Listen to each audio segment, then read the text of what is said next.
it's working. Keep going. Alright, let's take my turn.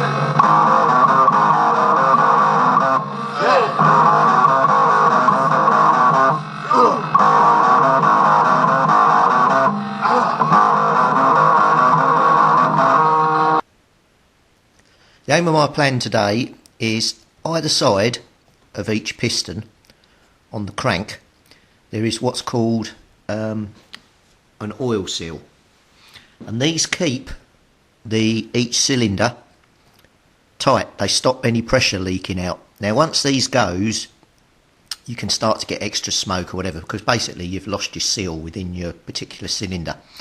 And there's one this side, one here, one this side, one here, one this side, one here. And what I want to do is I want to test them, because I want to make sure this engine's as good as it can be before I do some upcoming trips.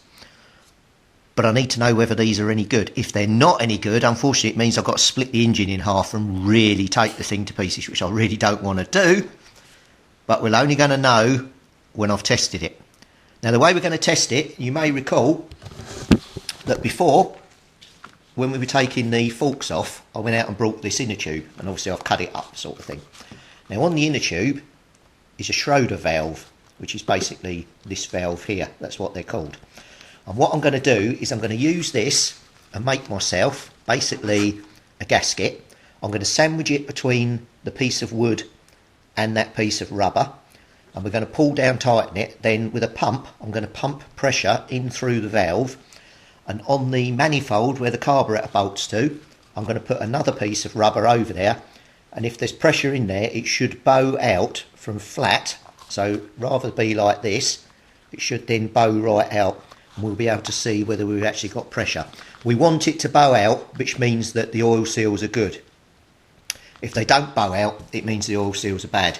Now I kept the inner tube because I thought I might use it again, i.e. on reassembly of the forks or whatever, but we're certainly getting our money's worth out of this tube, because now we're going to use this Schroeder valve and we're going to make that gasket and use this as our test apparatus. I've got to now go and drill another hole into the wood and the big rubber gasket as well to allow the Schroeder valve to fit through.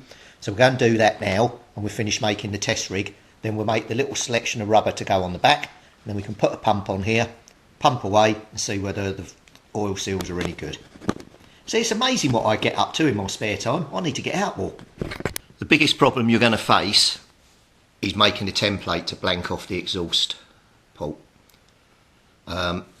Now you can see here, obviously I started with my big rubber sheet. I used part of an inner tube that I had to try and make one, and that was too small. I then fabricated a rubber one, and that didn't work. I then went back to the beginning and made a template. What I did was the holes here were wrong. Now, for information, from the outside edge of the stud on the left to the outside edge of the stud on the right is 66 millimeters. So draw a line there, and then the studs are 8 millimeters diameter, and then come back in 8 mil each side, and that'll fit perfectly. I'll try and give some measurements once I get a gasket that works, so it'll help you if you want to make your own, and I'll put up the details of the rubber sheet that I brought as well. And then I've got to then make something out of a thick piece of metal to go onto the bolts as well, and clamp that firmly over so we don't have any leaks. The next thing I'm going to do is, I've got a camping stove here. I'm going to heat the end of this screwdriver up, which is exactly 8 mil, and I'm going to try and position it and push it through to make the hole for the studs. So we'll get heating and we'll see how we go.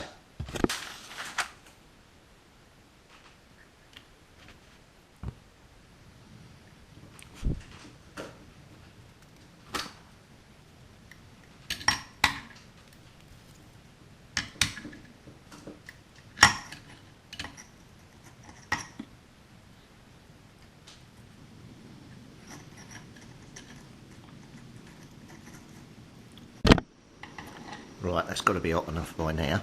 So using a piece of rubber underneath,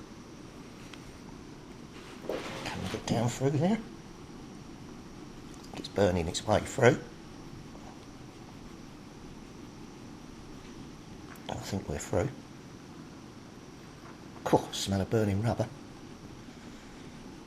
through the other side. Appear to be all the way through with a nice hole. So I'll just heat up and do the other side. Right, into the next one.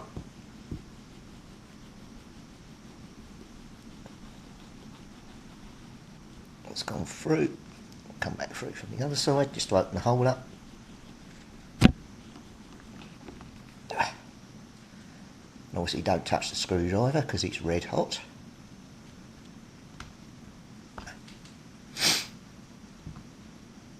How can I stand that on?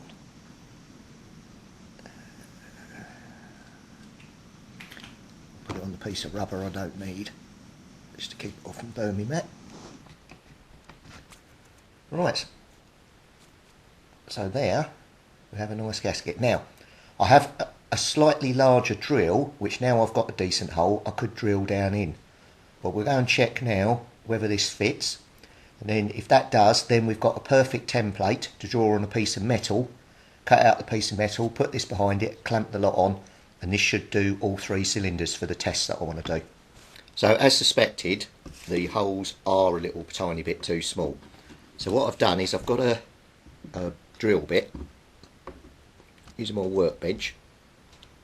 I'm just going to drill the holes out of it, just to large them up.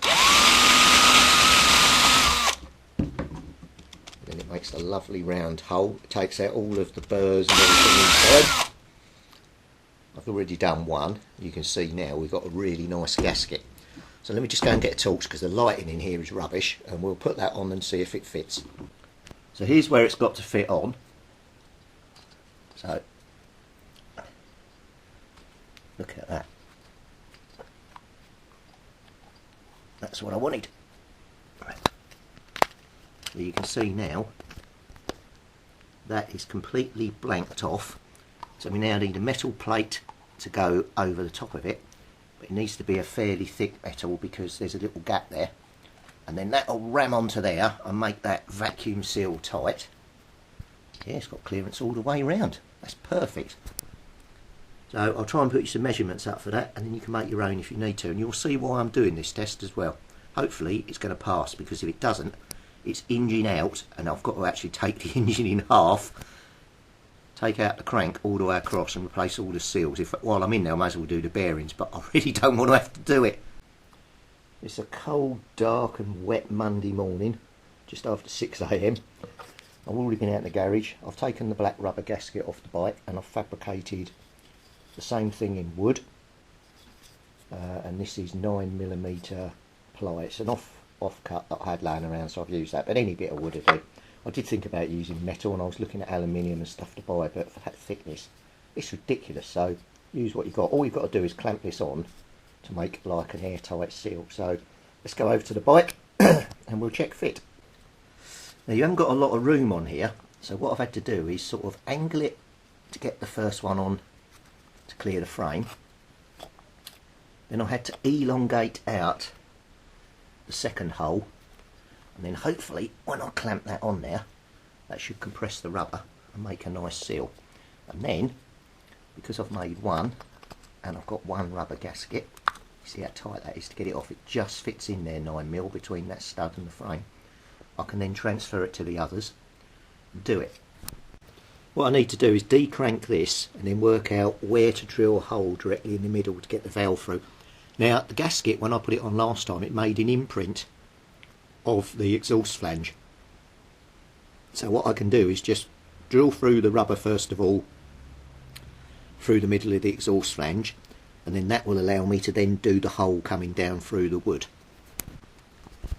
Now the valve is way long enough to protrude up through there and still allow the bit on there.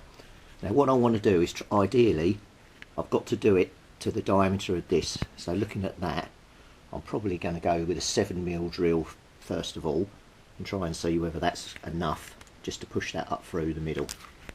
So there's the imprint in the rubber I'm talking about. So if we get a hole directly through the middle there, mark out where the middle is, we can then ensure that the valve goes dead through. So I'm just going to get a straight edge and just draw some lines across, and it should intersect in the middle, and then we've got to cut the inner tube to match this with also the holes here, because I need to slip the inner tube over the studs so that when it's all pulled down it locks it and makes it tight.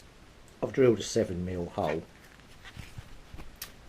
It's a bit hard for me to hold this and show you, but I can't put it on camera that easily. That's nowhere near it, doesn't even go through. I'll go to a bigger drill. I've put a 10mm drill through it, and that has done it nicely. So now we've got the hole there, what we need to do is get the piece of wood, lay this over the top so both the holes line up like so, and draw a little circle there and drill the wood. So I've drilled the hole. What I've got now is I've got like splinters or rough edges around here, so I've got to sand them down because we don't want them then puncturing the inner tube, making a puncture in it so that we haven't got an airtight seal. So I now need to quickly just do that, sand that all down so it's very smooth, and then we'll get fitted. I'm trying to think the best way to do this, maybe to stick a soldering iron through the hole and mount a hole in it, because the hole doesn't want to be that big by the looks of it, and see how we go from there, and then try and open it up. I don't think I'll be able to cut it with a knife, so I think what I'll do is I'll use my wooden template here, and I'll use the elongated hole, put the rubber over the top and stick it down through there just to try and open it up a bit.